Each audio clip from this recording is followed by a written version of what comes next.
독일에서 생산되는 레오파드 2A 8의 가격과 비교해서 이 현대 로템한테 제시한 가격이 턱없이 낮은 수준이었습니다. 아주 완전 도둑놈 같았어요. 2026년부터 폴란드 공장을 가동해서 2026년 연말이나 2027년 초반부터 K2PL을 납품한다는 것이었습니다. 하지만 정권이 교체되는 그런 정치적 혼란이 발생하죠. 여기에 트럼프 정부의 등장으로 인해 급속히 안보 상황이 나빠졌습니다. 시청자 여러분 안녕하십니까? 이슈 점검 시간으로 돌아왔습니다. 방산에서 오랜만에 좋은 소식이 들려왔습니다. 네, 방위사업청은 현지 시간 지난 7월 2일 폴란드에서 무아디스와프 코네시아 카미슈 국방장관과 현대로통 사이에 K2 전차 2차 계약 협상을 완료했다고 밝혔습니다. 그러니까 작년 말부터 계약한다 안 한다 이게 하는 것이 거의 뭐 한 7, 8개월 끌었던 얘기죠. 아무튼 계약이 됐습니다. 구체적 계약 내용은요, 폴란드 측 요청에 따라 공개가 되지 않았지만 국내 관계자들은 2차 계약 규모가 약 65억 달러, 하나로 8조 8천억 원 규모고요. K2GF, 이게 K2GF가 여러분 이거예요. K2 갭 필러라는 뜻이에요. 갭 필러가 뭐예요? 뭐 시꺼먼 땜빵. 갭을 채우는 거라 해서 땜빵인데, 아무튼 이 K2GF 전차 117대와 폴란드를 위해 개발된 K2PL 전차 63대 이외에 여러 지원 차량을 포함한다고 발표했습니다. 이 금액은요, 현재까지 가장 큰 금액으로 알려진 아랍에미리트와 체결한 천궁2 지대공 미사일 수출 계약이 있었죠. 요게 여러분 제가 말씀드렸잖아요. 그 형님들이 지갑 그냥 꺼낸 거. 이거 그러니까 요게 35억 달러잖아요. 근데 요거보다도 더 많다는 얘기죠. 거의 이거 2배 가까이 되는. 그러니까 이게 대한민국 방위산업 역사상 가장 큰 수출액입니다. 이게 초대박이 터진 거죠. 참고로 지난 2022년에 1차 K2GF 전차 180대 도입 계약을 체결했을 당시의 계약 금액이 33억 7천만 달러, 하나 4조 3,900억 원 정도였어요. 따라서 오늘 차례 군사연구소는요, 이 K2 추가 계약 뒷얘기와 함께 추가로 유럽에 수출이 가능한 나라들도 함께 짚어보는 시간을 가져보고자 합니다.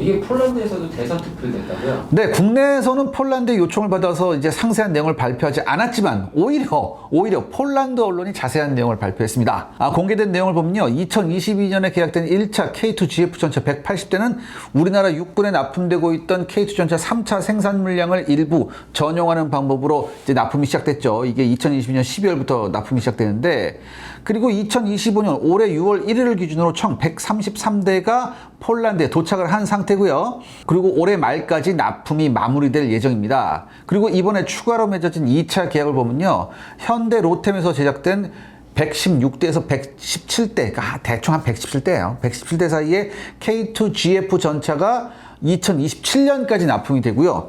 2028년부터 2030년까지는요, 폴란드군을 위해 별도 개발된 K2PL 전차 63대, 64대라는 얘기도 있는데, 아무튼 요 정도 숫자가 폴란드 글리비에츠 무마르 와벤디 공장에서 조립 생산될 예정입니다. 폴란드군은 K2 전차 기반의 군안 전차, 공변 전차, 그리고 교량 전차를 요구했고요. 이들 지원 차량은 2028년부터 폴란드에서 생산이 시작돼서 마지막 차량은 2031년에 폴란드군에 인도될 계획입니다. 현대로템은 이 116대 정도의 K2GF 전차를 생산함과 동시에 K2PL 전차를 양산한 폴란드 PG제트사한테 다양한 기술을 전수하고 전차 양산체계 구축과 정비체계까지 지원할 계획입니다. K2PL과 세 종류의 지원 차량 개발 역시 현대로템 주도로 당연히 진행되고요. 현재 개발이 진행되고 있습니다. 근데 폴란드 언론이 발표한 계약 금액은요, 약 67억 달러인데요. 이건 초기 협상 당시에 한 70억 달러라고 이제 예상됐었거든요. 요거보다는 조금 낮아진 금액이에요.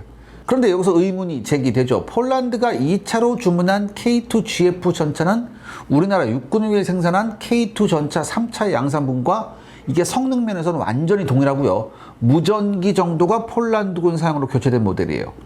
그런데 이거와 비교해 신형 K2PL 전차는 전투 중량이 기존 K2의 55톤에서 60톤으로 한 5톤 정도가 늘어났고요.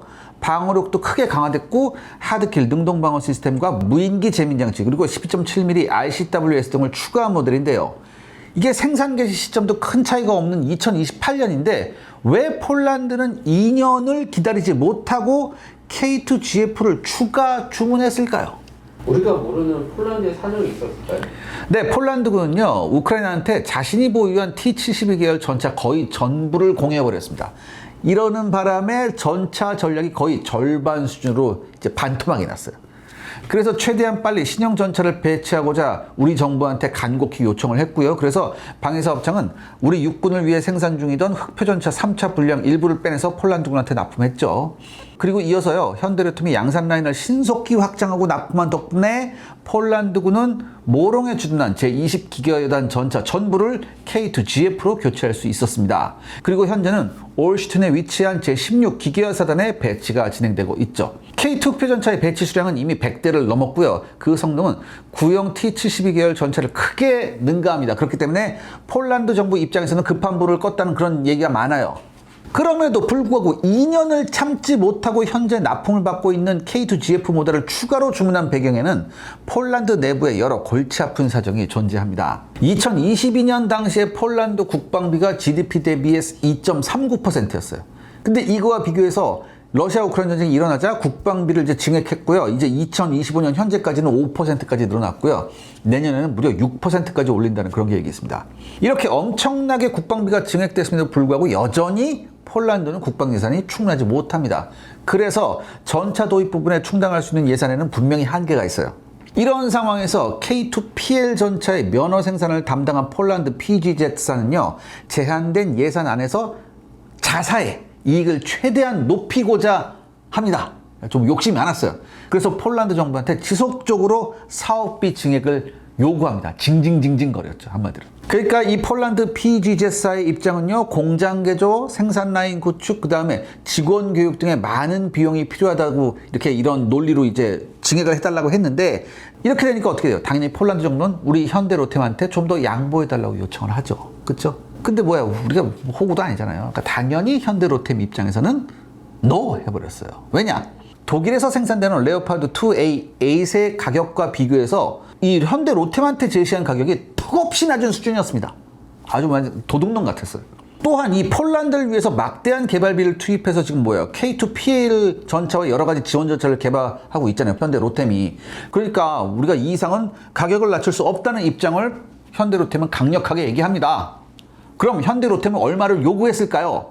가격 정보는 당연히 대회비입니다. 하지만 폴란드 언론에서 흘러나온 정보를 종합하면요, K2PL, 그러니까 K2GF가 아니라 폴란드를 위해 개발한 K2PL은요, 가격이 대당 1,700에서 1,900만 유로, 한화 267억에서 298억 원, 거의 300억 원입니다.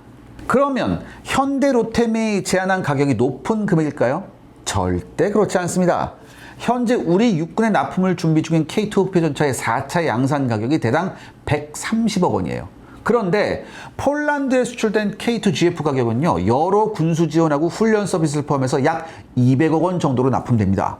그리고 K2PL은요, K2GF와 비교해 완전히 새롭게 개발된 신형 포탑과 방어 체계를 갖추고 있고요. 여기에 하드킬 능동 방어 시스템, 12.7mm RCWS, 그리고 무인기 재민 장비 제가 말씀드렸죠. 여기에다가 신형 APU를 탑재한 등 많은 변화가 있었어요.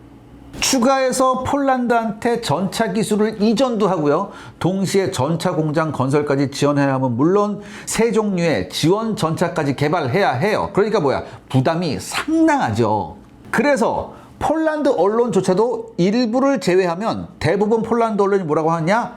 이 1,700에서 1,900만 유로는 가격이 높지 않다, 이렇게 보고 있습니다. 또 폴란드 언론이 뭐라고 시작했냐? 이 K2PL과 동급 성능을 가진 레오파드 2A8의 대당 가격은 약 얼마? 여러분, 3천만 유로, 470억 원입니다. 거의 500억 원이에요, 전차 한 대. 그리고 무엇보다도 납품 속도 면에서는 경쟁이 안 되죠. 그렇죠? 그러니까 당연히 뭐야? 우리 K2PL이 낫다, 이렇게 폴란드 언론도 지금 뭐예요? 인정을 하고 있는 겁니다. 그래서 어떻게 협상이 이루어졌나요? 지난 2025년 3월 9일 우리 국방부 관계자는요, 폴란드 현지 사정에 맞게 개량된 폴란드형 K2 전차 K2PL 대수를 줄이고 폴란드 수출 버전인 K2 전차 K2GF 물량을 늘려서 계약 규모를 70억 달러에서 뭐 67억 달러 정도로 조정하는 계약을 최종 조율 중이라고 밝혔어요. 그리고 원래 협의 중이던 계약은요, 1차로 도입된 K2GF 180대 외에 나머지 820대 수량 모두를 K2PL 사용으로 해서 2026년부터 폴란드 공장을 가동해서 2026년 연말이나 2027년 초반부터 K2PL을 납품한다는 것이었습니다. 하지만 우리나라와 폴란드 모두 어때요? 정권이 교체되는 그런 정치적 혼란이 발생하죠. 여기에 트럼프 정부의 등장으로 인해 급속히 안보 상황이 나빠졌습니다. 그러니까 폴란드 정부는요, 자국 우선만을 주장하는 트럼프 대통령을 신뢰하지 못하고 있어요.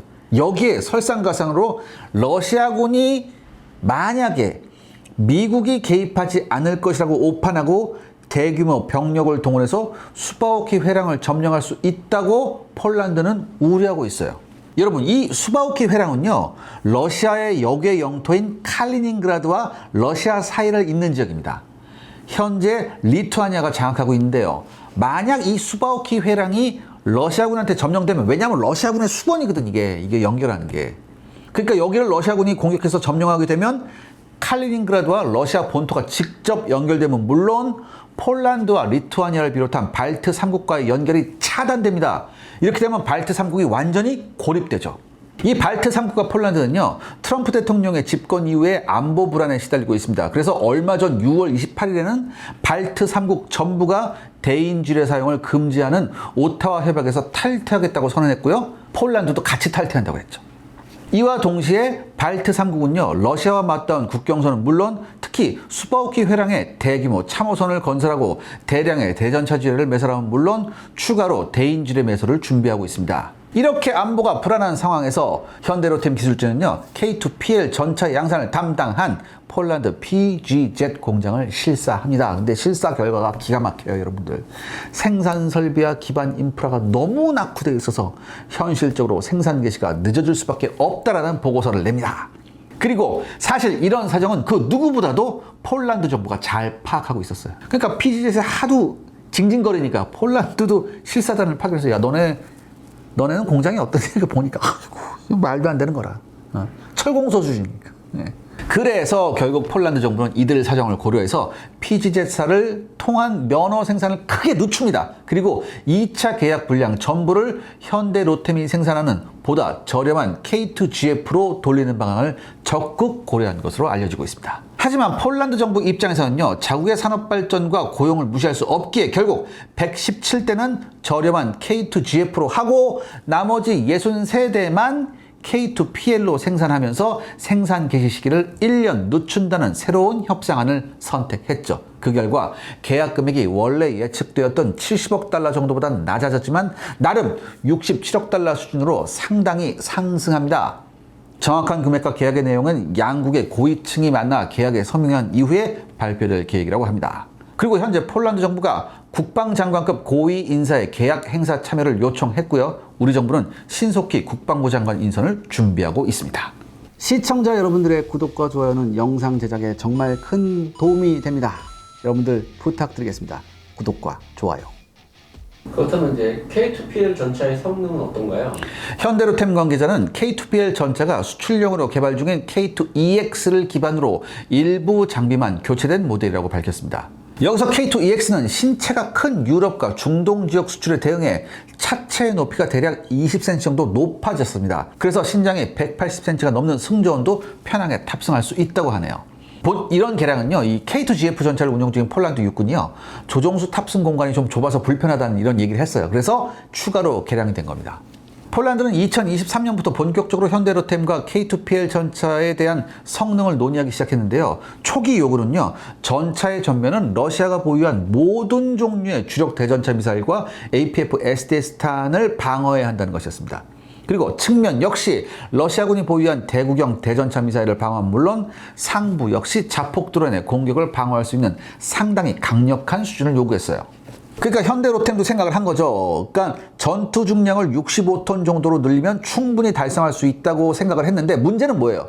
폴란드군이 뭐라고 얘기했냐면 전투 중량이 60톤이 넘어가면 이게 우리나라 지형이나 그러니까 폴란드 지형이나 폴란드 여러분 그 교통 인프라가 그렇게 좋은 편이 아니에요. 그러니까 이런 것 때문에 60톤이 넘어가면 곤란하다고 얘기했어요, 내가. 이렇게 해서 결국 오랜 진통 끝에 2023년 연말 정도의 방어력과 성능이 결정되죠. 그러니까 K2PL은요, 현대로템이 수출용으로 개발된 K2EX 전차, 그러니까 차체와 포탑을 완전히 새롭게 설계한 모델을 기반으로 폴란드군이 요청한 4가지 시스템이 별도 지정돼서 장착이 됩니다. 방어력 수준은 일단 대위이지만 전면부 방어력은 현재 K2 흑표보다 상당히 강화된 수준이고요. 현재 러시아군이 운용하고 있는 주력 대전차 무기 모두를 방어할 수 있는 수준이라고 합니다. 측면 방어력도 K2GF보다는 높지만 대구경 대전차 미사일 방어는요, 하드킬 능동 방어 시스템에 의존하는 형태입니다. 이 현대식 대구경 대전차 미사일은요, 균질 아변 강판 1000mm 이상을 아주 우습게 관통해요. 이런 상황에서 이게 장갑한테만 의존하면 뭐야? 중량이 한없이 늘어나거든. 또한 하부 역시 러시아 우크라이나 전쟁 교훈을 반영해서 통상적인 대전차 지뢰에 대응한 수준으로 강화가 결정이 됐습니다. 그리고 우크라이나 전쟁에서 악명을 떨치고 있는 자폭 드론에 대응해서 전자제밍 장치가 추가된 거죠. 이 외에도 12.7mm RCWS가 추가됐고요. 전자장비 추가에 대응해 보조 발전기 용량도 강화되었습니다. 현대로템은 K2 전차 수출을 위해 자체 투자를 통해 무인기 제밍 장치를 개발했지만 K2PL에는요 채택되지 않았어요. 왜냐? 이 관계자의 말에 의하면요, 이 폴란드가 체코제 모델을 요구했대요. 그럼 왜냐? 현재 체코는요, 우크라이나군을 위해 다양한 무인기 제민 장치를 공급하고 있습니다. 그런데 얘네가 공급하는 것뿐만 아니라 이게 거의 실시간으로 개량을 하고 있대요. 워낙 이게 막 확 막 드론도 강화되고 막 이렇게 되니까. 즉 실전에서 증명된 장비고요. 지속적으로 업데이트되고 있는 장비이기 때문에 폴란드군은 이 체코제 장비를 선택했습니다. 그리고 K2PL은요, 폴란드가 지정한 12.7mm RCWS가 장착이 되는데요. 하지만 핵심적인 사격 통제 장비와 파워팩 그리고 장갑 시스템 모두는요, 우리나라가 공급을 합니다. 수출이 폴란드에서 끝나지 않는다고요? 네, 흥미로운 사실은요, 폴란드가 생산할 K2PL 전차가 슬로바키아에 수출될 가능성이 아주 높다는 겁니다. 이거 제가 예전에 한번 말씀드렸죠. 이 폴란드 언론 보도에 따르면요, 폴란드의 부아디스와프 코시니악 카미슈 국방부 장관과 슬로바키아의 로베르토 칼리냐크 국방장관이 헤이그 나토 회담에서 만나서 폴란드가 생산한 K2PL 전차 도입에 대해 논의했다고 합니다. 이와 동시에 슬로바키아가 K2PL 도입을 위해 기존의 전차 구매 계획과 제안서 평가 절차를 중단했던 뉴스가 발표됩니다. 그래서요, 다음 시간에는요, K2 흑표 전차 도입을 검토하고 있는 슬로바키아, 루마니아, 페루, 사우디아라비아에 대한 수출 가능성과 함께 현대로템이 해외 수출 위해 개발 중인 신기술에 대해 알아보겠습니다.